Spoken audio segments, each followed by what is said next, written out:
Aê, estamos ao vivo!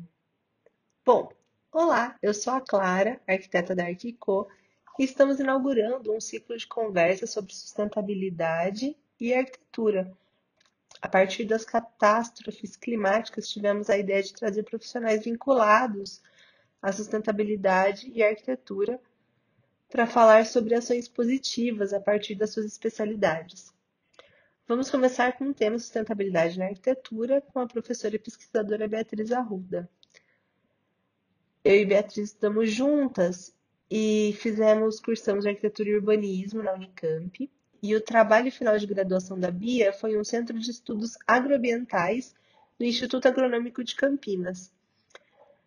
Ela tem mestrado pela PUC Campinas, com o trabalho Fenômeno de Ecovilas no Brasil Contemporâneo. Ela é pós-graduada pela Univesp, com um trabalho de aprimoramento de prática docente.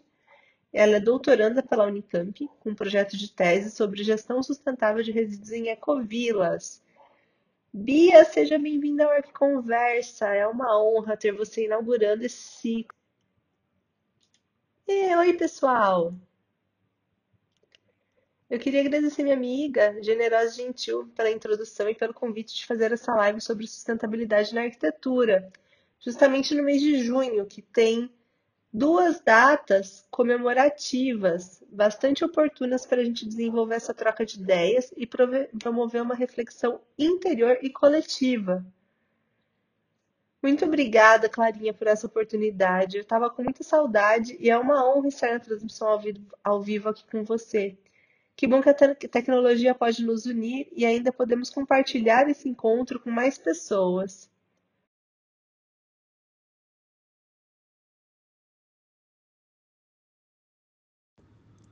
Bia, é uma honra. Obrigada pela sua disponibilidade de vir aqui conversar comigo. Vai ser muito legal, tenho certeza. E, Bia, me conta um pouco mais sobre a sustentabilidade, sobre as coisas que estão acontecendo nessa área do conhecimento recentemente. Quero começar falando sobre o 5 de junho, que é o Dia do Meio Ambiente, criado pela ONU na Conferência de Estocolmo de 1974, marco histórico importante no esforço de melhoria das relações pessoa-ambiente. Ou seja, já faz 50 anos que estamos sendo convidados a, neste dia, celebrar a natureza e também provocados a pensar sobre a gravidade e os riscos da sua gradativa destruição, pois de lá para cá a população mundial tem aumentado e, junto com ela, também tem ampliado e fortalecido a presença das sociedades de consumo no mundo. Um processo que começou muito antes com a Revolução Industrial na Inglaterra e ganhou potência nos Estados Unidos nos anos dourados do pós-Segunda Guerra Mundial. E que com o fim da Guerra Fria e o fenômeno da globalização continuou se expandindo de forma cada vez mais acelerada, generalizando padrões de produção e consumo incompatíveis com a capacidade natural de regeneração de ecossistemas, e com isso empilhando problemas relacionados à degradação ambiental. Também é econômica, com muito impacto social na cultura, na espiritualidade, na arquitetura, nas cidades, nos habitats, desde os nossos próprios corpos, nosso entorno imediato, com diversas formas de poluição, contaminando os solos, as águas, o ar, com extração excessiva de recursos naturais e acúmulo de lixo de forma inadequada, entre outros impactos negativos que acabam levando à perda da biodiversidade, com extinção de seres vivos de todos os reinos biológicos. Nós temos 5 reinos: o reino animal, o vegetal, o fungi, o protista e o monera.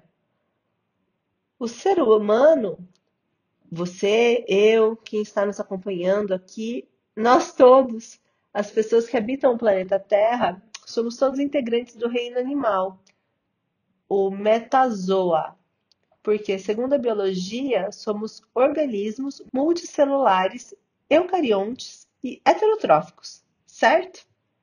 Vamos lá, gente. Resgata lá atrás da época de vestibular, das aulas de biologia.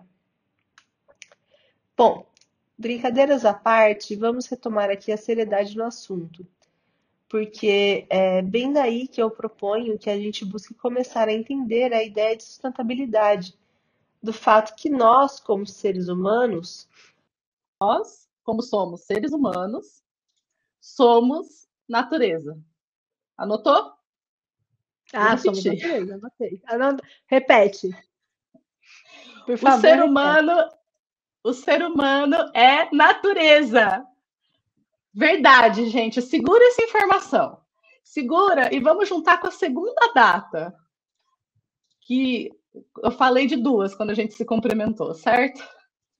Então, Sim, junta isso com o fato de que amanhã, dia 20 de junho de 2024, é o solstício de inverno no hemisfério sul e de verão no hemisfério norte. Então, o que isso quer dizer? Que quem está no Brasil vai vivenciar a noite mais longa do ano, que marca o início da nova estação. Para quem está no hemisfério norte, é o contrário, né? O solstício é de verão, então é o dia que é mais longo, não a noite. Tá, e qual a relevância disso para nossa conversa? Gente, é super especial estar presente e observar esse momento que marca uma transição na dinâmica natural das coisas. É um fenômeno da astronomia que vai nos impactar diretamente aqui na Terra, que finaliza uma estação para dar início a outra, que vai durar até 22 de setembro. Então, um tempo razoável. E o que a gente pode fazer com isso? Então, amigos arquitetos, o quanto que a arquitetura, o paisagismo, a urbanização que você está teorizando, desenhando nos maiores detalhes, o quanto que o que você está projetando, edificando, divulgando aí no seu dia a dia, está sintonizado ou não, está tentando se harmonizar ou não com os ciclos da natureza. Né? O quanto que esse ambiente construído, o projeto de interiores, ou de áreas externas também, o quanto que isso favorece a experiência humana, percebendo as pessoas como partes integrantes da natureza, e não a parte delas. A natureza não é uma coisa fora da gente para a gente usar e descartar quando não precisa mais. Né? Nós somos isso também.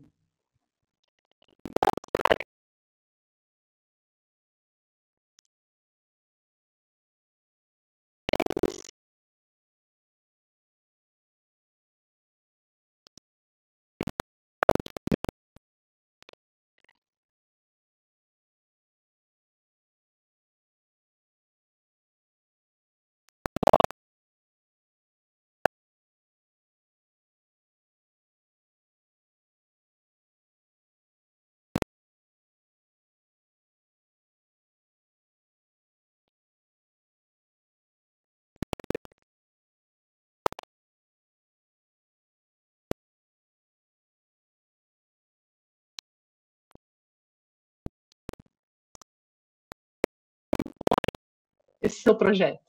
Né? Como que isso impacta a salubridade, a segurança, a convivência nesse planeta chamado Terra? Como que isso se harmoniza com os ciclos naturais, desde os nossos corpos até o sistema solar?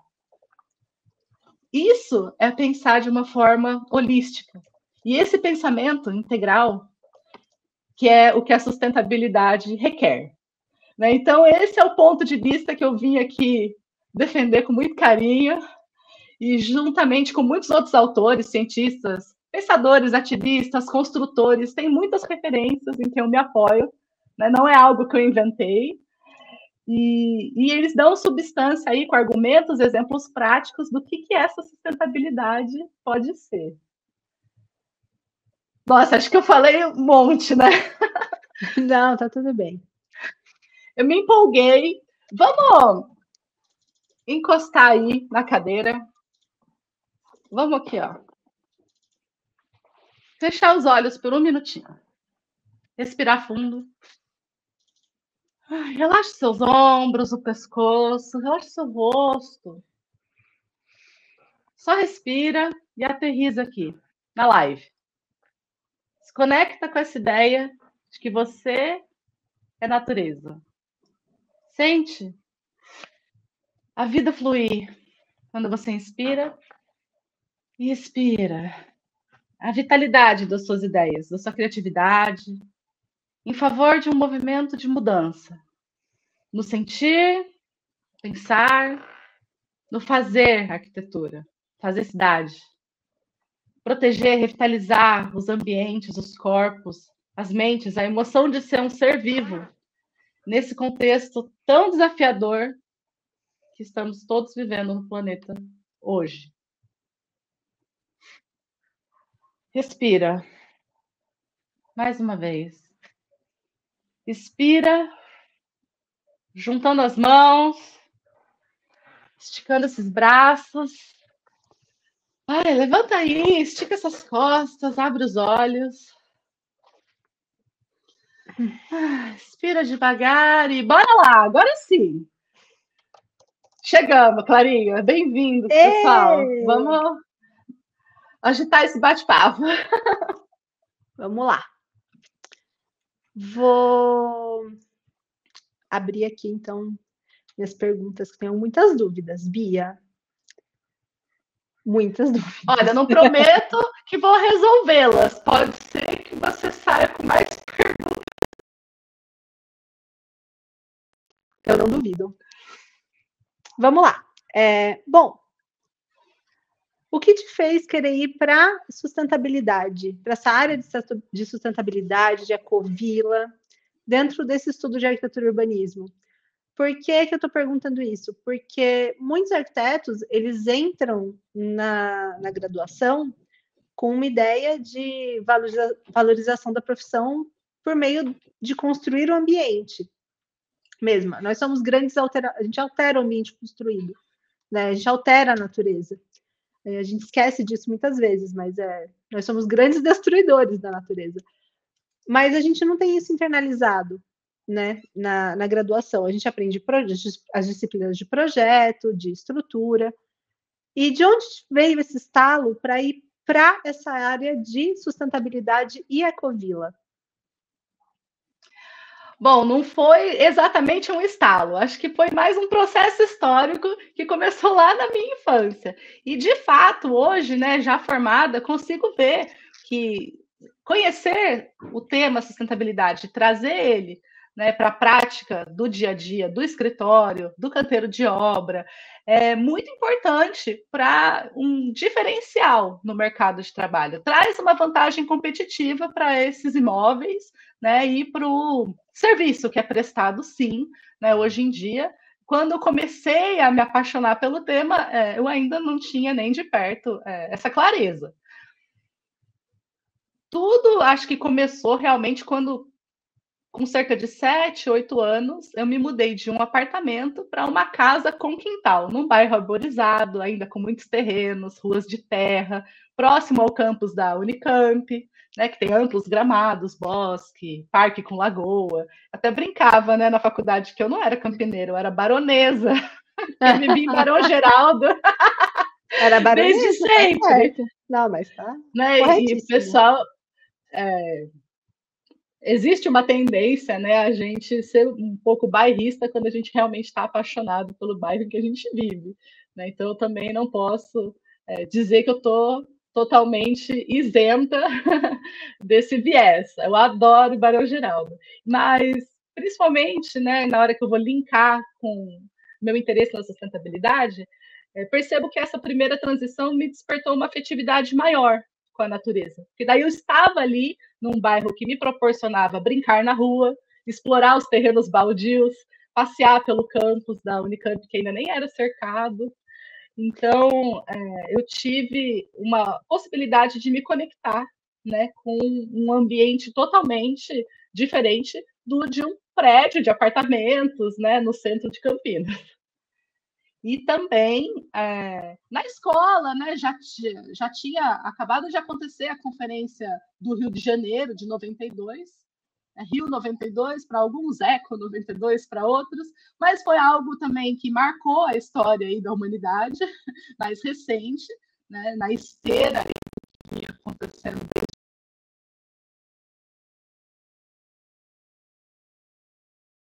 relacionados a gestão do lixo, reciclagem, respeitar a natureza, não, né, perceber que existia um tema chamado desflorestamento. É tão difícil falar essa palavra. Desflorestamento é difícil mesmo. Né? E também meu pai era agrônomo, então eu acompanhava ele muitas vezes lá no Instituto Agronômico, passava as tardes lá na sessão junto com ele, e quando ficava muito chato ficar boazinha na biblioteca, eu saía para fazer altas caminhadas, então isso também me proporcionou, né, uma experiência aí com ele, né, nos canteiros experimentais, colheu algodão, colheu café e tudo, a gente fazia junto, andava de trator, né? Então, também é um outro tipo, né, de natureza totalmente modificada, claro, pelo ser humano, mas um cenário, digamos, um pouco mais rural, dentro de uma cidade. Né? E uma coisa que me impactou muito forte, acho que você deve se lembrar bem, foi a crise energética de 2001, né, Fernando Henrique? Sim. Então, quando todo mundo passou a viver na escuridão. Foi o apagão. A casa parecia uma caverna. Isso. E bem, nesse ano, meu pai teve um congresso, que ele era pesquisador científico lá no IAC, e a gente foi para Foz do Iguaçu. Então, além de visitar a usina hidrelétrica, também visitei as cataratas. E fiquei totalmente embasbacada com a magnitude daquela natureza. Ali que eu me senti assim, parte de uma coisa muito maior do que eu, e fiquei realmente assim, nossa, isso é uma maravilha do mundo. Aquele foi o primeiro momento assim que eu me senti totalmente imersa em algo divino mesmo. Né? Então, isso foi bastante impactante, me marcou. E um pouco tempo depois, em 2003, eu fui com a escola, nessa época eu já estava terminando o colegial, visitar Angra dos Reis. E aí teve um contraste também de imersão na natureza, na Mata Atlântica, com caminhadas, mergulho ali, né, no sistema marinho costeiro, ver ouriço, estrela do mar, e a presença da usina nuclear em volta dela, ninguém poder chegar perto, as águas ali superaquecidas, nenhuma vida sendo possível nos arredores imediatos, né? E por conta desse desequilíbrio térmico. Então, assim, aquele ambiente totalmente asséptico. Então, foi algo que também comecei a ver, pô, energia nuclear, o que é isso, né? E comecei a pesquisar e percebi que já existia um movimento lá desde os anos 60, 70,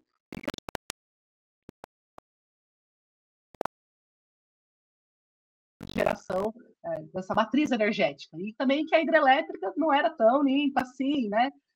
Embora em comparação com outras formas de gerar energia, como carvão, o gás, enfim. Então, tudo tem, né, seus prós e contras. Agora, durante a graduação, embora o tema sustentabilidade não fosse assim, um eixo transversal, né, na nossa formação, que foi muito boa em vários aspectos, nossa, sou muito grata, feliz mesmo e agradecida de poder ter feito esse baita curso. Acho que a gente aproveitou bastante, né? E não só o que a gente aprendeu lá, mas as conexões que a gente fez, né? Amizades, por exemplo, como a nossa. Então, diversas oportunidades pontuais permearam uma trajetória longa, que é fazer um curso de arquitetura noturna, e amizades interessantes que também foram abrindo outras perspectivas, né? Então, começou lá com um encontro regional, a gente foi para Presidente Prudente e fez uma visita numa ocupação da MST. Então, aí teve, assim, um contraste, né? Do ponto de vista da justiça social, que também é ambiental. Então, uma das coisas que impactou bastante foi ver como que eles desenvolviam soluções para lidar com a precariedade daquele ambiente totalmente improvisado que eles estavam vivendo enquanto aguardavam a transição para o assentamento, né? Porque estavam numa ocupação, então não era algo permanente. Então aquilo já foi um primeiro impacto enorme, né? Que estava assim expandindo já o meu mundo, que antes estava bastante restrito ali a Bolhão Geraldo, né? Vamos colocar dessa forma. Sim. Depois veio a Semana da Arquitetura, no ano seguinte, que o tema era do natural ao high-tech. Então, a gente teve, né, uma exposição ali de soluções arquitetônicas que lidavam com o que estava de mais moderno a respeito das tecnologias de construção, materiais, né, o que a arquitetura contemporânea de ponta, né, com os Stark-Tech estava produzindo, e, ao mesmo tempo, tivemos a visita, né, com o Vila Clareando, com o agrônomo lá, explicando para a gente como é que funcionavam os sistemas alternativos, que não eram ligados à rede centralizada de infraestrutura urbana, que era uma área sensível do ponto de vista ambiental. Então, aí, a gente teve a oportunidade de fazer isso no mesmo semestre que a gente estava cursando a disciplina de interesse social, com a professora Eu Silvia, com a lembro. professora Ana. E aí, a gente foi no assentamento rural do MST, você lembra? E aí, eu apliquei lá com as meninas do meu grupo os princípios da circularidade que a gente tinha visto na Ecovila. Então, tirar a terra do lugar para fazer a construção com essa terra, e aí no buraco que ficou lá, vou pôr o sistema de saneamento, sabe? E como é que a gente ia encadeando uma coisa na outra para que não houvesse desperdício de nada, nem mesmo dos espaços, né? Pô, eu criei uma cratera aqui, o que eu vou fazer com isso? Então, essa terra vai virar o quê? Ah, tijolo, tal. Né? Então, foi uma coisa que também a gente começou a explorar no exercício de projeto. E depois eu me envolvi novamente, né, com a organização de encontro de estudantes de arquitetura lá com o pessoal de Ribeirão Preto, e a gente fez com o tema de sustentabilidade. E era bem isso, mude, fique, chamava o evento. Então, ou você muda a sua mente, a sua proposta de arquitetura, ou você vai ficar igual. E hoje em Sim, dia isso significa ficar para trás, né? sim, sim, isso é. E aí também, pode falar. Desculpa, eu vou te interromper porque me deu um estalo assim muito muito grande quando você estava falando dos ciclos, né, na Ecovila. E isso a gente está, assim, vou denunciar na cidade. A gente você estava vendo isso há 15 anos atrás. E, tipo, ainda não foi algo que saiu, assim, entre muitas aspas, não quero ser maldosa nem generalista, mas ainda não saiu do campo do estudo pro geral, né? Assim, tem Mas implementações, mas não é uma coisa generalizada ainda. é uma informação que está assim, sendo assimilada, está sendo mais difundida. São iniciativas, por exemplo, como essa que você está organizando, que colaboram para chegar num público mais amplo, seja ele da classe profissional ou para os clientes, ou para pessoas que são interessadas no tema, porque a arquitetura diz respeito a todo mundo, né? Sim, Seja ela projetada por um arquiteto, por um engenheiro, por um técnico, né, de edificações ou não, todo mundo vive, né, tem uma experiência arquitetônica por estar simplesmente estando. Né? Então, sim, praticamente não existem ecossistemas terrestres que já não foram impactados ou transformados pela ação humana. Né? Então, por mais não. remoto que ele seja, de alguma maneira tem um certo urbano sendo impregnado ali. Né? Mesmo que isso signifique somente um sinal de satélite, de celular, alguma coisa assim.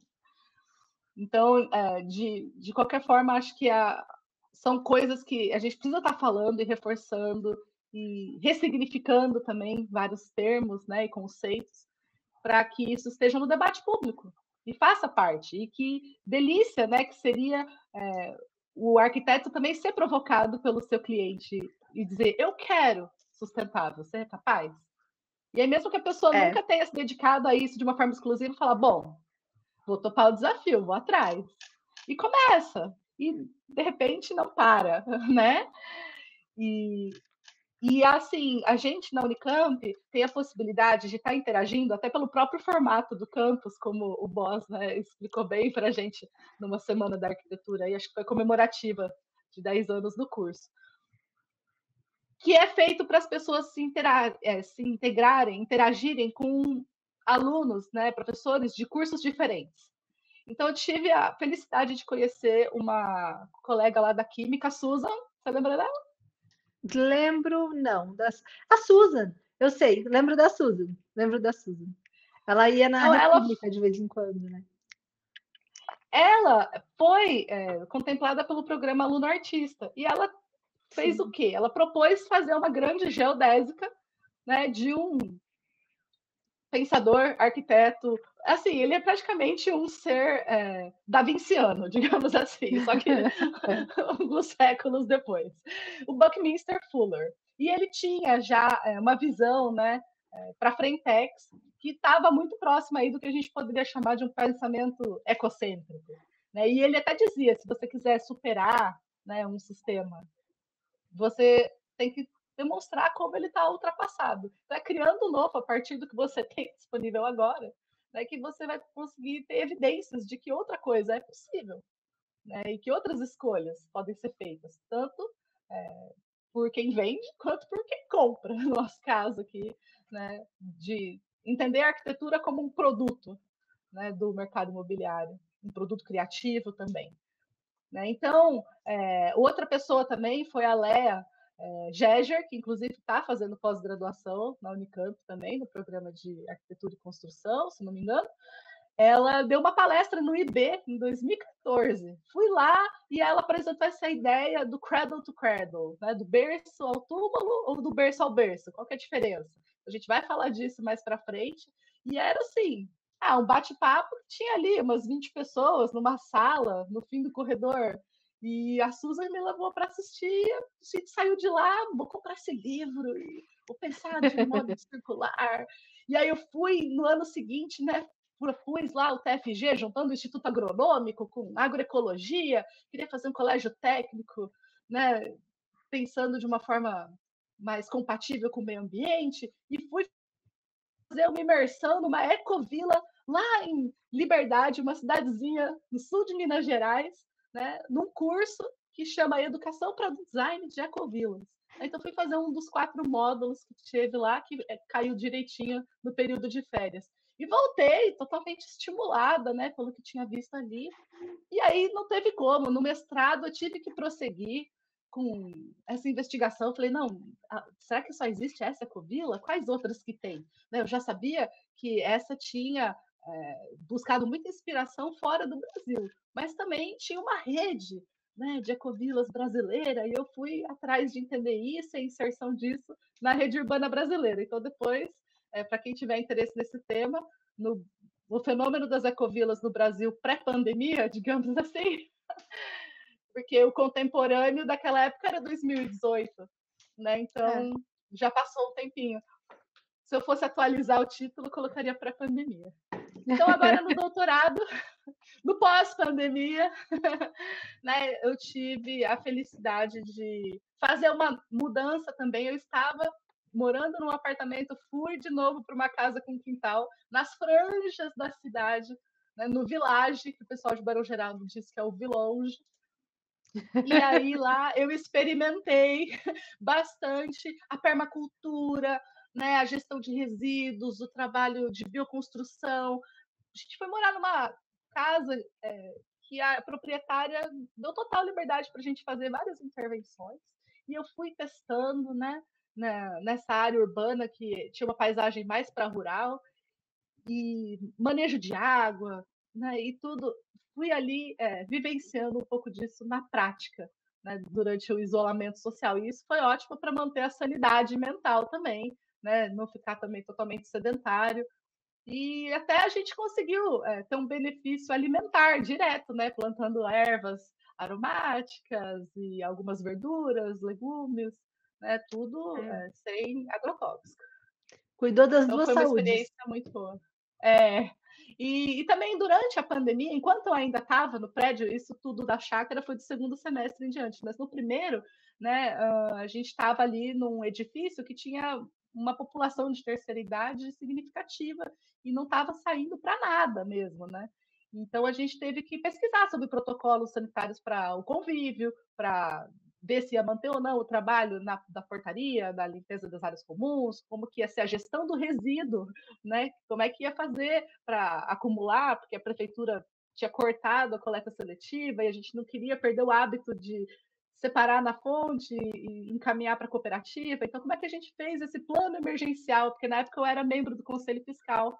Então, a gente também teve assim, alguns meses de trabalho coletivo nesse sentido e também me fizeram pensar a sustentabilidade de um ponto de vista mais relacionado à saúde, e que antes ainda eu não estava tão sensível, né? Eu estava muito focada na infraestrutura urbana, né? No objeto construído. E, então, essa questão da pessoa, né? Ser parte, e essa experiência, né, no ambiente construído, acho que se materializou, assentou em mim durante a crise sanitária. Bia, indo para continuando um pouco sobre esse assunto, o que você acha que são boas práticas de desenvolvimento de projeto para auxiliar os arquitetos na sustentabilidade? Porque, por exemplo, na faculdade, na graduação, a gente aprende a alocar um imóvel no lote, respeitar os recuos. E a gente, tipo, óbvio, todo professor de graduação, a primeira pergunta dele é: cadê o seu norte na sua prancha e tudo mais. Isso tudo não é de enfeite, a gente sabe disso. Ou isso sim, isso foi incutido na gente durante todos os semestres de projeto, né? Queria que, por favor, que você falasse um pouco sobre o que um arquiteto que tem essa consciência do ato de projeto, o que já pode ser considerado sustentável para ele. Bom, acho que, como você bem disse, né, o objeto arquitetônico, ele não é uma ilha. Ele não existe isoladamente, tem um contexto local, imediato, a leitura do entorno, que a gente sempre tinha que começar por aí, e também tem um contexto regional, um contexto estadual, né, de país, algo que lida, então, de uma forma multiescalar. Né? Então, a gente não pode projetar sem perceber que existe essas diferentes camadas que se sobrepõem no projeto. Então, esse é um tipo de leitura do espaço que foi bastante bem consolidada na nossa formação, né? E espero que isso esteja acontecendo em outras escolas também. Mas, em relação à sustentabilidade, eu vejo que é necessário realmente uma mudança de paradigma, né? Que está lá atrás. Paradigma na ciência, ele diz respeito à hegemonia do pensamento. O que é o consenso em torno de uma determinada ideia? Então, a comunidade de pensadores científicos, estudiosos de determinado assunto, confirmaram, né, através de seus experimentos e das suas hipóteses que foram validadas várias vezes, que existe uma lógica, né, que ali está sendo entendida como a verdade e que pode ser falseada, pode cair por terra, né, por conta de anomalias, né, de coisas que não explicam mais a realidade tão bem, que podem eventualmente estar acontecendo. E com o advento das mudanças climáticas, por exemplo, de todo esse desequilíbrio, né, que a intervenção humana vem causando, pelo menos no último século, de uma forma absolutamente perceptível, né? Então começou a ficar insuficiente aquela lógica linear de pensamento para explicar esses novos fenômenos, essas dificuldades que vinham surgindo, né, e que não estavam dando conta de uma realidade tal que precisou de uma nova explicação, precisou de uma elaboração diferente, e aí que o pensamento circular começou a fazer mais sentido. Então a gente fala que o que era mecanicista veio, ou pensamento racional, newtoniano cartesiano, vem lá de Newton, de Descartes. Né? Isso aí tudo se instaurou com a chamada Revolução Científica. E é baseada nessa Revolução Científica que o desenvolvimento industrial do Ocidente europeu, esse que se generalizou pelo mundo, né? Ele é todo calcado nessa lógica de mundo, em que as coisas são divididas em partes, em pedacinhos, e são explicados nos seus detalhes, né, nos seus pormenores. A gravidade é explicada assim. Né? E toda a complexidade que a gente tem que lidar para explicar esses outros fenômenos que passaram a ocorrer séculos depois, por conta dessa pressão do ser humano sobre, né, os ecossistemas terrestres, então isso exige um outro tipo de pensamento, o tal do pensamento holístico, né, que eu falei um pouquinho antes, que é um pensamento também sistêmico. Nossa, pera, que isso, né? Vamos, então, tentar... Só juntar, porque a gente é o que você falou, a gente é muito habituado a pensar em partes, né, fracionadinho. Então, agora a gente vai pensar numa unidade que é formada por partes. É importante a gente conseguir separar em partes para ir profundamente nelas. Só que também a gente não pode esquecer que essas partes, elas são um conjunto. São elementos que estão interconectados, que têm uma interdependência, ou seja, eles estão se relacionando. Né? Então, não são objetos estáticos no universo, né? São coisas que se movimentam e que também sofrem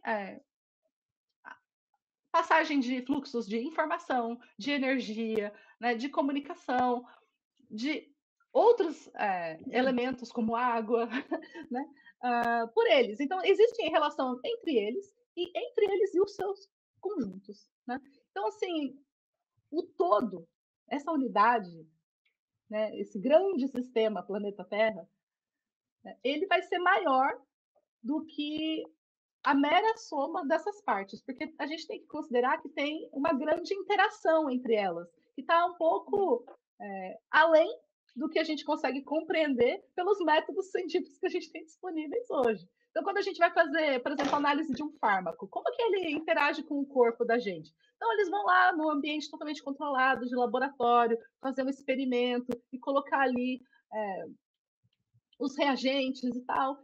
Só que na hora que você coloca num ambiente que está cheio de outras coisas, incontáveis coisas, interferindo entre si e com esse elemento que você deseja saber, o número de variáveis é tal, né, que a gente ainda não dá conta de compreender isso na sua real totalidade. Então, assim, a gente vai compreender muito olhando para as relações e não só para os objetos. Só que todas essas relações juntas, elas são mais ainda do que uma visão consegue contemplar.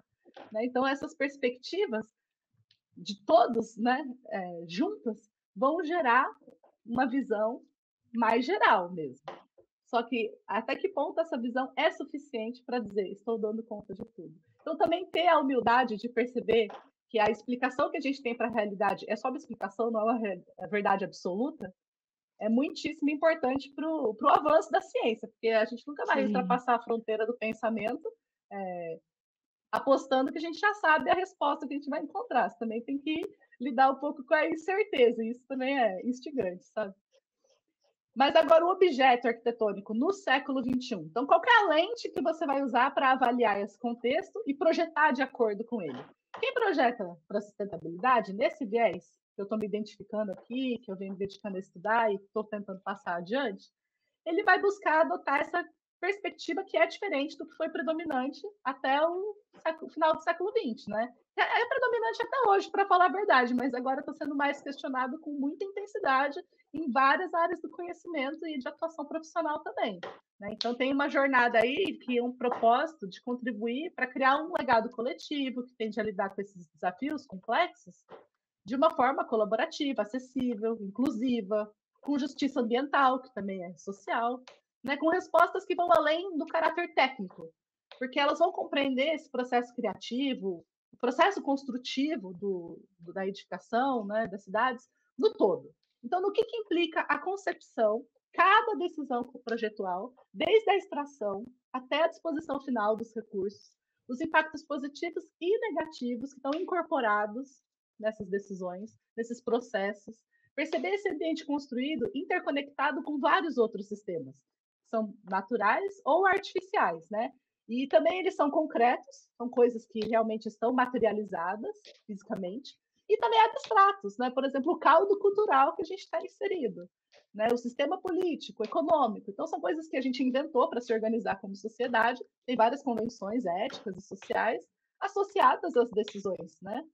E também as impressões que a gente quer causar como membro da sociedade. E tudo isso está se tangenciando, ou está se sobrepondo, ou está se atravessando, pode estar em conflito, em complementaridade, pode causar um choque, ou pode causar uma união, né, de interesses. Então, assim, o arquiteto do século XXI, eu realmente acho que tem que lidar de uma forma assim, consciente, honesta, transparente sobre todos os subprodutos, sobre a qualidade de produção e de uso, né, do que se propõe a construir, a afetividade que isso vai gerar para o visitante, para o usuário habitual. Enfim, são variáveis que vão além da tabela do orçamento, daquela dimensão financeira do projeto. Que dialogam, né, direto ou indiretamente com essa parte, que é importante, enfim, né, no mundo que a gente vive, é fundamental também. Achei legal que você tocou num ponto que é uma questão que ela não é quantitativa da arquitetura, mas ela é qualitativa, que é como a gente se sente naquilo, sabe? No objeto arquitetônico. Porque uma casa caixote, ela pode custar o mesmo que uma casa mais campestre, por exemplo, com um estilo mais campestre. O custo de construção final pode ser o mesmo, mas o como você se sente nelas é diferente, né? Isso também é uma questão de sustentabilidade. Se a gente parar para pensar, Sim. né, que sustentabilidade é uma coisa global, ela perpassa, é o que você falou antes, ela perpassa vários outros pontos que não é aquele técnico, né? E tem sobreposições, os assuntos se cruzam. E isso me pegou um pouco, assim, nesse quesito. Assim, quando a gente pensa em técnico, né, muitas vezes já vem em nós aquela ideia de números, o Sim, quantitativo, aquilo que é mensurável, né? Então a gente já vai direto para as variáveis de conforto, acústico, térmico, ergonômico, coisas que eu realmente consigo medir, lá, desde o Neufer lá, né? Essa cadeira é autossuficiente, tá certo? Para minha postura, sim. né? Essa Altura de iluminação mesa, favorece o é, natural, a ventilação está cruzada, né? Então, isso tudo que a gente pode medir tem um impacto psicológico, tem um impacto no meu rendimento aqui enquanto eu trabalho, tem um impacto na minha saúde mental, né? Então, também as superfícies, né, que estão ali recobrindo, né, os acabamentos que eu escolho, o material construtivo, meu edifício, ele respira ou ele é hermético? Qual que é o grau de interação que ele tem com o seu exterior? Então, tudo isso vai influenciar, sim, a experiência que eu vou ter dentro e fora, né? Também tem a apreciação estética de estar passando na frente. Tem cidades que são absolutamente áridas e que poderiam muito estar se beneficiando com coberturas verdes, né, nas superfícies externas dos seus edifícios, telhados, paredes, não só, né, o quintal, né, para reduzir essa impermeabilização excessiva da cidade, que gera ilha de calor, enchentes e também alagamentos, enfim, várias coisas terríveis, né, que aí comprometem a saúde das pessoas e do próprio ecossistema, né? Depois vai assorear o rio lá embaixo e vai carregar isso aí por quilômetros, por toda uma bacia. Então, assim, nossa, pensando aí em como esse desequilíbrio, né, pode causar impactos devastadores nas nossas cidades, sim, nos habitats, né, que o ser humano está se apropriando de uma forma indevida, né? Então, realmente, não há um outro caminho senão rever o caminho que trilhamos que nos trouxe até aqui.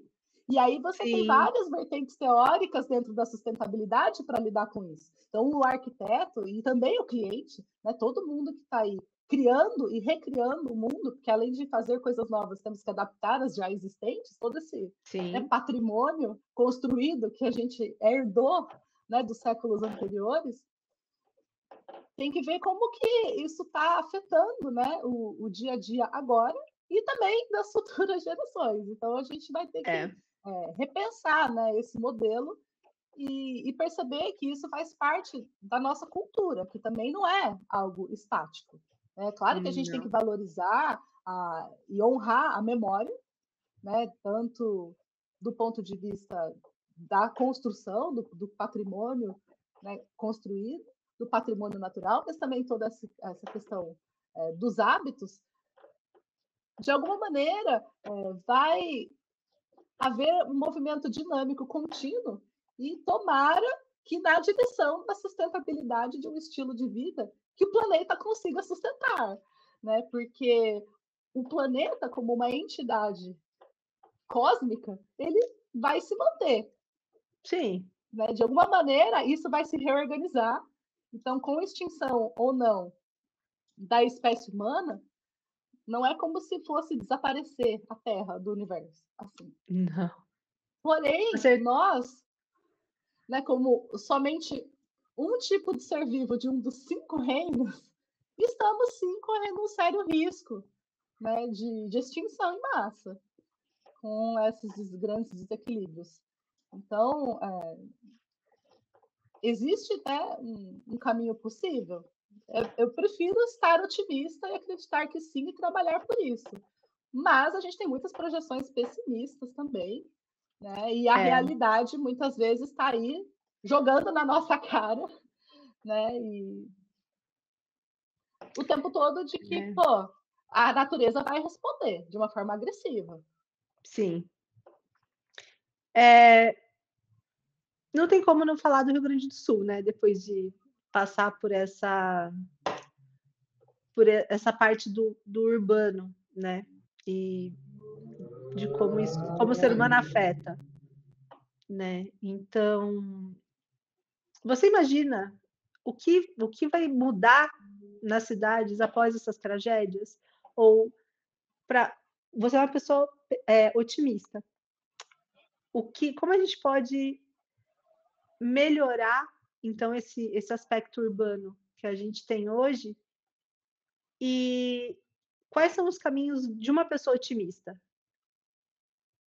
Um arquiteto otimista vendo isso.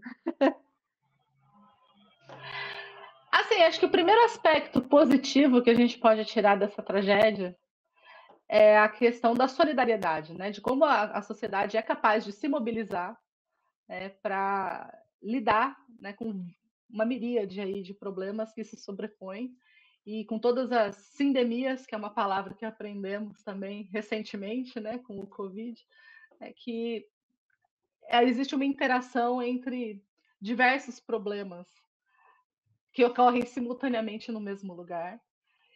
E a tragédia ela só vem agravar e intensificar coisas que já eram existentes antes e novidades que vão vir em decorrência imediata dessa tragédia. Então, de maneira emergencial, também o movimento da sociedade faz com que os governos também se movimentem. Então, do ponto de vista do ordenamento urbano, da legislação urbanística que a gente tem no Brasil hoje, é bastante recente, é do dia 6 de junho, ou 5, acho que dia 5 de junho, dia do meio ambiente. Foi publicado no Diário Oficial da União, né, um novo decreto que instituiu o programa Cidades Verdes Resilientes, né, o PCVR. E esse decreto entrou em vigor imediatamente. E ele tem algumas linhas de ação que estão bem sintonizadas com as ideias mais atuais sobre sustentabilidade urbana, né? Então, são grandes diretrizes, né, para inspirar aí gestores e planejadores urbanos, né? Não diz respeito exatamente a parâmetros de construção, isso tem que ser permanentizado nos planos diretores, né, em outros tipos de ordenamento, porém ele preconiza, né, uma abordagem mais integrada do território, né, e ele busca então fazer uma ocupação do solo urbano de uma maneira mais sustentável, né, e compatibilizando os usos então com esse espaço, com áreas verdes, com arborização, com o que a gente chama de soluções baseadas na natureza, que é justamente essa ideia de mimetizar, de copiar a natureza. Como que ela funcionaria se não tivesse o ser humano aqui? Então, eu estou lá vendo um pasto velho, totalmente compactado, com braquiária, né? Aquele capim que é uma exótica, nem existia no Brasil, mas que virou o que mais tem, né? E, então, você sai um pouquinho da parte urbana consolidada, é só isso que você vê. E dentro da cidade, aquela monte de impermeabilização. Então, esse contraste, né? As duas coisas colaboram para a chuva que cai do céu escorrer rápido, com uma velocidade tal que não consegue ser absorvida pelo solo, ou porque ele está compactado, ou porque ele está asfaltado, né? E também os quintais com ladrilhos e as calçadas, né, com pedrinhas. Então, assim, está tudo impedindo que a chuva realmente infiltre no solo. E aí ela vai correr rapidamente, morra abaixo, e vai levar tudo pelo caminho, e aí vai se acumular, e aí vai gerar o quê? Né? Um alagamento, uma coisa que demora dias, meses, semanas, assim, uma quantidade de tempo absurda para realmente ser drenada, né, de uma forma que não exija um esforço mecânico aí adicional por parte das pessoas. E aí, no meio disso, um monte de doença. Então, essas soluções baseadas na natureza, elas vêm olhar para como que seria, do ponto de vista da dinâmica natural daquele ecossistema, e ela vai buscar criar de uma forma artificial nas cidades, adaptando para que viabilize o que deveria estar ali antes do que está agora. Então, por exemplo, a biovaleta. A biovaleta, ela nada mais é do que uma infraestrutura urbana que está dentro dessa categoria de soluções baseadas na natureza, que vai permitir que haja uma grande faixa de vegetação ao lado, né, de calçadas, de vias, né, de deslocamento rápido, de veículos, que tem que ter algum tipo de pavimentação para até o deslocamento dos veículos e das pessoas ser seguro, ser acessível, né, ocorrer dentro de uma área urbana. Porém, essa água que estaria escorrendo ali, parte dela vai estar o quê? Encontrando um solo disponível, né, para absorver, segurar, reter essa água. Então, nem todo aquele volume vai escoar junto rapidamente. A mesma coisa com as coberturas verdes dos telhados, por exemplo. Sim. Né? Então, você vai ter uma amenização, não só climática, não só as pessoas poderiam estar em contato direto, né? Seja visual, seja realmente interagindo, né, com essa natureza, numa cobertura, né, verde, em lugares que de repente não tem muita arborização urbana, e também acaba sendo um espaço que vai absorver, segurar um pouco esse volume de chuva excessivo, né? E depois, ok, devolve para o sistema de infraestrutura, de drenagem urbana, mas com um tempo de retorno maior, dando um respiro, então, para que esse sistema não seja sobrecarregado tão rapidamente. Porque, às vezes, quando ele foi projetado, 30 anos atrás, ele estava prevendo um tipo de chuva, sem o agravante climático que a gente tem nas cidades hoje. Né? Para uma cidade que, de repente, tinha um porte menor, que tinha menos pasto e degradação mais área verde florestal no ao seu lote. redor, mais área verde no lote, menos área impermeabilizada, porque era um perímetro urbano menor, talvez. Então, assim, uma série de coisas juntas, né, colaborando ali para um cenário que desfavorece, né, a absorção desse impacto de uma chuva fora do comum. Ou, às vezes, essa chuva não é mais fora do comum, ela é recorrente. Né? Agora ela é, tem alagamento. É. Então, nesse nível, né, que tivemos aí no sul do país esse ano, porém, isso é um grande alerta, porque, por acaso, era uma das regiões com uma infraestrutura urbana bastante, né, desenvolvida, né? Por mais que fosse um desenvolvimento insuficiente, agora sabemos, mas em comparação com outras regiões, né, que ainda estão mais deficitárias. Então, assim, o que vem, né, uma política pública nesse nível, né, desse decreto do Programa das Cidades Verdes Resilientes, interferir nesse cenário? É um avanço assim, importante para cidades mais sustentáveis e mais resilientes, né? Que a resiliência é um pouco isso, essa capacidade de você absorver esses choques e se recuperar, né, dos impactos negativos causados por ele. Não que você vai voltar exatamente a uma situação original, anterior a esse impacto, porém vai superar, né, as dificuldades que foram originadas com ele de uma forma menos sofrida, mais rápida, mais digna, né? Então, adotar soluções baseadas na natureza é algo muito estratégico. Além de tecnologias de baixo carbono, que também está no decreto, também fala de mobilidade urbana sustentável, né? Esse monte de veículo de transporte individual também prejudica, né? Lança aí gases de efeito estufa, cria, juntamente com vários outros poluentes atmosféricos, cria aí esse trânsito, tem que fazer necessidade de estacionamento, garagem. Então, calma, né? Valorizar um pouco mais um transporte coletivo de qualidade, né? E um preço acessível, justo, além da gestão dos resíduos sólidos também. Um assunto que gostaria até de no futuro a gente falar mais disso, viu? Daria outra live. Isso, e assim, como é bom a gente estar em contato, né, com os colegas que se formaram junto com a gente. Porque eu fiquei sabendo desse decreto por uma postagem do LinkedIn de uma colega nossa, duas, na verdade, né, a Mel, a Maristela, e a Marina, nossa veterana, né, que as duas têm uma empresa, né, que lida justamente com soluções baseadas na natureza. Elas fazem jardins filtrantes. Então, até poderia bater o papo com elas aí no futuro, Sim, Clarinha. Uma referência sim, vou colocar, importante aí para quem vou gosta colocar aqui, ó, na listinha. do tema, Bia, porque elas estão inovando aí na parte da sustentabilidade urbana. Então, acaba aí sendo um exemplo prático, importante, e que vem aí da mesma escola que a gente. falando dessa questão de colegas, eu tenho algumas perguntas do chat. E aí, É algumas delas, mesmo? eu imagino que algumas delas vão ser complexas, mas eu vou pedir para você tentar resumir. Tá? Eu vou começar, não vou fazer na ordem, eu vou fazer na ordem que faz mais sentido com o que a gente está conversando, tá bom? O Marcelo Gadelha, ele supõe, né? Ele pergunta: as palafitas usadas na Amazônia e em favelas de beira-mar seriam soluções para o Rio Grande do Sul? Porque tem uma área alagável ali que está sendo utilizada, né, na cidade. Então, achei essa pergunta pertinente, por isso que comecei com ela, porque foi sobre o último assunto que a gente falou.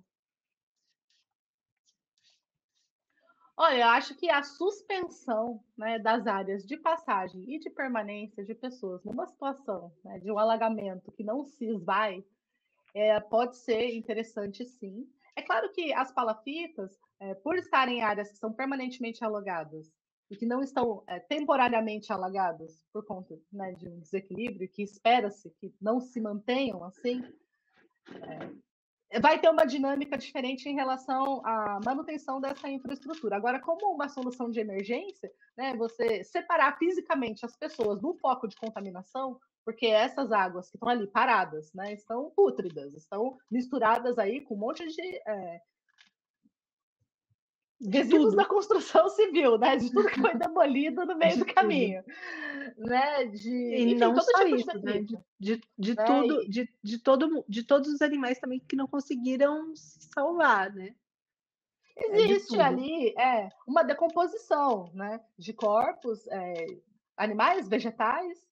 Então ali tá uma mistura de tudo e aquela lama também tem um perigo enorme de secar, né? Então, ao mesmo tempo que é desesperador o fato de não parar de chover, é necessário que continue sendo lavado tudo isso, porque se aquilo endurece, é como você fazer um tijolo de adobe, né? É, Vai virar uma massa muito difícil, né, de ser removida. Então, assim, que nem eu falei, além do problema atual, aí vai empilhando outros problemas em cima. Então, essa ideia da palafita me pareceu bastante interessante, embora eu não tenha especialidade assim para afirmar categoricamente, não, essa solução funciona, mas acho que valeria a pena explorar, sim, e principalmente nos lugares em que a água não escoa, né, está se mantendo. sim. Mas saiba, né, que essas palafitas, por exemplo, de madeira, como elas ficam permanentemente submersas na água, então aí a estrutura se preserva. O que a madeira não suporta, a variação. Estar hora molhada, estar hora seca. Isso vai degradar muito rapidamente, aí poderia comprometer a segurança dessa solução. Bacana.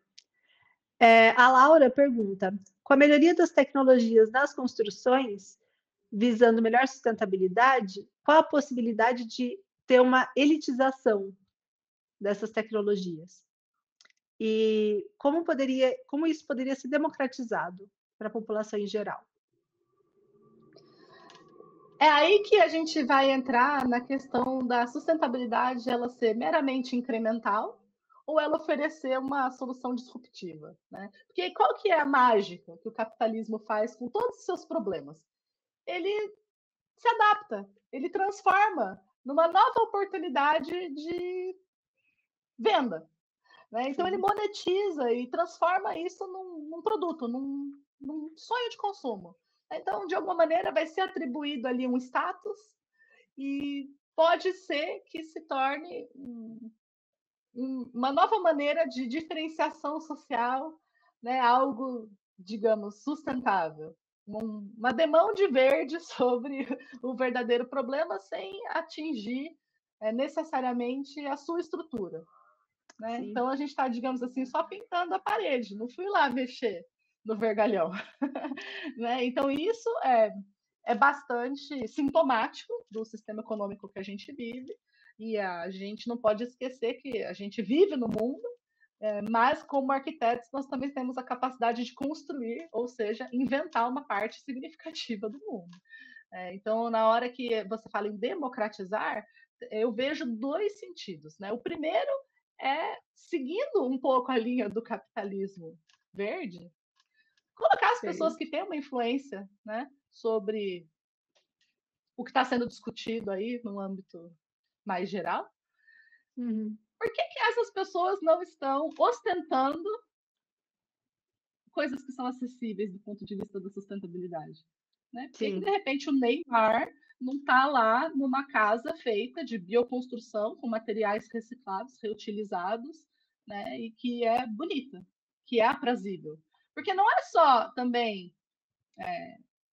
pegar uma técnica e vou aplicar aqui de uma forma generalizada, porque economicamente é mais viável. Porque a gente já falou que não é só o ponto de vista econômico que é importante. Então, tem outras questões. Tem que ser algo que, do ponto de vista técnico, responda, sim, né, às necessidades de conforto, de segurança, de desempenho. Né? Então, vai ter essa otimização do uso dos recursos, sim, mas também tem uma ressignificação de como que essa produção é feita, de onde que vem, para onde que vai, quais são as pessoas que estão envolvidas. Existe um custo muito grande também de você fazer uma escolha de um material sustentável sem ter a plena consciência de todo o processo que está envolvendo essa escolha. Então, às vezes, pode acontecer de, vou fazer então aqui com bambu, que é um material renovável, né? Cresce rapidamente, tem um impacto menor do que o concreto. Só que daí esse bambu tratado está, de repente, vindo para o interior de São Paulo, desde lá o Pará. Então, você está botando toda uma cadeia de transporte e tal. Será que justifica essa escolha? Eu tinha um material mais local, né, uma mão de obra, né, mais É. próxima de você para lidar com isso, não tinha outra escolha. Ou o contrário, vou pegar uma cobertura industrial aqui, mas que é leve e vai ser super adequada para o meu projeto lá na região norte. Pô, não tinha como você fazer esse formato de cobertura, de repente com o material que está disponível lá, com a mão de obra, com a qualificação que tem ali próxima de você, né? De repente pegar um saber local e botar a favor da sua arquitetura e compatibilizar, então, a sensação, a experiência que você quer criar com os recursos que estão disponíveis para você, onde você está. Né? Então, esse tipo de pensamento, eu acho que também ajuda, digamos, a democratizar a noção, né, o senso de sustentabilidade, né? Porque não é só a escolha do material que a indústria disponibiliza para mim, não é só o catálogo da loja, né? Então, também tem esses outros valores, né, e variáveis que você pode estar inserindo aí nessa conta. Ainda no gancho dessa pergunta, a Divânia pergunta, que ela fala que ela viu alguns vídeos sobre uma pavimentação asfáltica que absorve a água. Ela diz que está disponível no mercado e é viável em termos. E ela pergunta se é viável em termos financeiros. Eu acho que entra exatamente nessa questão, né? Depende de onde vem, transporte e mão de obra. Acaba sendo essa tríplice que a gente está falando, né? Às vezes pode ser viável em termos financeiro, mas não é viável em termos sustentáveis, né? Porque vem de uma região assim distante e, né? Não poderia ser feito essa absorção poderia ser feita com uma canaleta, que é uma tecnologia talvez mais próxima, né? De como já Eu é cheguei a feito. ver numa feira de construção um pavimento drenante. Só que ali, na exposição, você tinha um bloco, né, de, sei lá, 1 metro quadrado, a água era jogada por ali, você via aquilo atravessando, né? Então, ele dava, né, uma segurada e depois aquilo passava. Mas, de qualquer maneira, ele vai estar indo para onde? Para um coletor. Exato. E aí isso aí vai para uma reservação temporária antes de ir para a rede de drenagem? Ou é um sistema descentralizado? Né? Porque se ele for para um reservatório e depois até poderia receber uma pré-filtragem para ser devolvido melhor do que chegou, né, para o sistema coletivo, né, o sistema público. Ou então ele seria um sistema satélite, a um sistema centralizado de drenagem urbana. Ou poderia ser, né, num contexto de descentralização. Aqui um empreendimento, mas ele está um pouco desconectado, né, do tecido urbano que está consolidado, o que também faz pensar sobre a sustentabilidade, porque não constrói perto, né? Vai ter que construir longe. Então, tem outras lógicas que estão associadas com a dinâmica urbana que não dizem respeito aos interesses do ponto de vista da sustentabilidade ambiental. Porque quando você constrói um negócio longe e você tem que levar toda a infraestrutura para lá, o que o mercado imobiliário está fazendo? Ele está valorizando todas essas terras que indiretamente vão estar sendo beneficiadas por essa nova infraestrutura, que tem que chegar lá, então tem que passar por aqui também. Então, é um movimento, né, que é muito mais político do que necessariamente do escopo, de repente, de um arquiteto, né, de alguém que está ali no canteiro de obra, né, foi uma decisão anterior. Então, aí a sociedade também tem que se mobilizar, né, para que, por exemplo, isso não aconteça devastando ecossistemas que estão mais ou menos preservados, coisas assim. Né, e a cidade se expanda de uma maneira um pouco mais lógica, né, do ponto de vista da paisagem, desse território, né, que muitas vezes está fragmentado e entrecortado por esses outros interesses.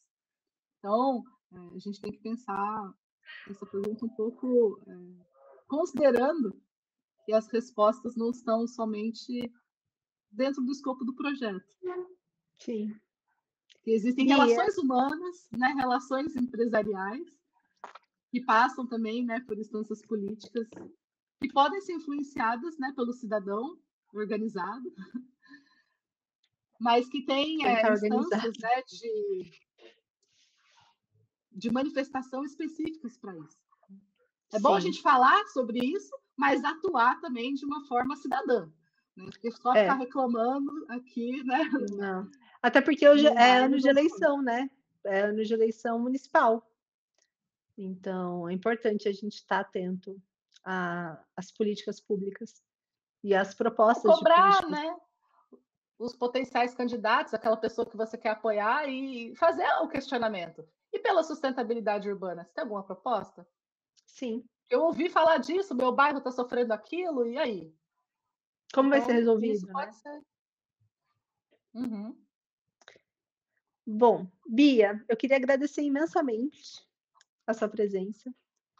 A gente começou meio no tranco e barranco aqui para tentar acertar as questões de microfone, mas nos primeiros 10 minutinhos ali, porque enquanto a gente estava no offline, estava funcionando, aí quando colocou no ao vivo, deu um guigui, mas já foi resolvido.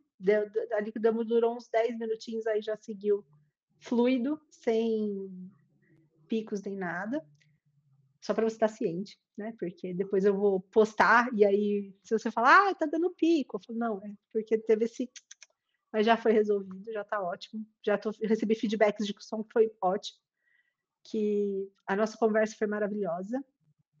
E eu queria agradecer muito, muito por você ter topado, porque eu sei que a sua agenda é. Bom, eu falei, né, de você no começo, e tudo que você faz, eu imagino que a sua agenda seja, assim, muito complexa. Então, eu agradeço muito, muito, muito a sua presença e ter construído essa primeira live comigo. Foi um prazer enorme e eu espero que a gente possa fazer mais vezes sobre assuntos diferentes dentro da sustentabilidade, porque você é uma pessoa que tem conhecimentos enormes e eu queria poder divulgar e difundir isso para mais pessoas.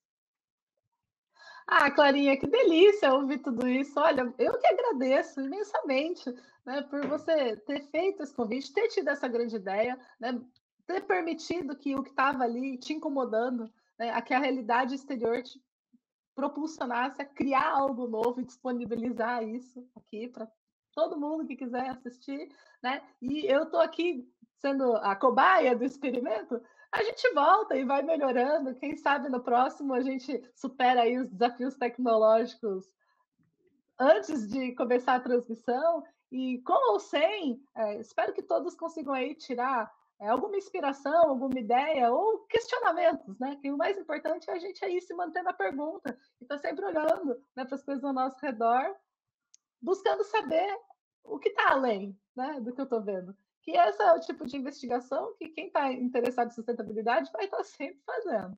Então, se a gente Sim. puder falar disso mais vezes, com outros temas relacionados à arquitetura, à cidade, né, e outras coisas que a gente gosta, eu vou adorar. E eu tenho certeza que as conversas com as outras convidadas vão ser maravilhosas e eu vou estar acompanhando tudo de pertinho. Então, muito obrigada mesmo por ter me convidado. Foi com uma antecedência tranquila, deu para a gente encaixar e gostei muito da nossa interação também durante esse processo para a gente chegar até aqui. E espero que quem tem aí nos acompanhado e que vá ver depois também curta bastante, né? E comente, né, sobre o que achou, o que poderia estar melhor. E sempre a gente vai estar acolhendo sugestões, ideias, críticas, né, com muito carinho, porque é isso que faz a gente estar melhorando sempre. A gente não quer ficar parado no mesmo lugar, né? Não, de forma alguma. Gente, então para finalizar, eu queria deixar o Instagram da Bia aí na tela para vocês verem, seguirem, se tiverem alguma dúvida, também quiser mandar, ou não sei, quiser seguir a Bia e ver o que ela está produzindo, tá arc.bma, e o Instagram da Arquico, que é quem está produzindo, né, as lives. E é isso. Eu queria agradecer, então, a presença de todo mundo, do chat, das perguntas. Foi muito bom ter vocês com a gente aqui, acompanhando. E é isso. Até quarta que vem com a Mariana Lovo, que é neurocientista, e também vamos falar de questões de valor e sustentabilidade. Beijo, gente! Tchau, tchau, pessoal. Beijinhos.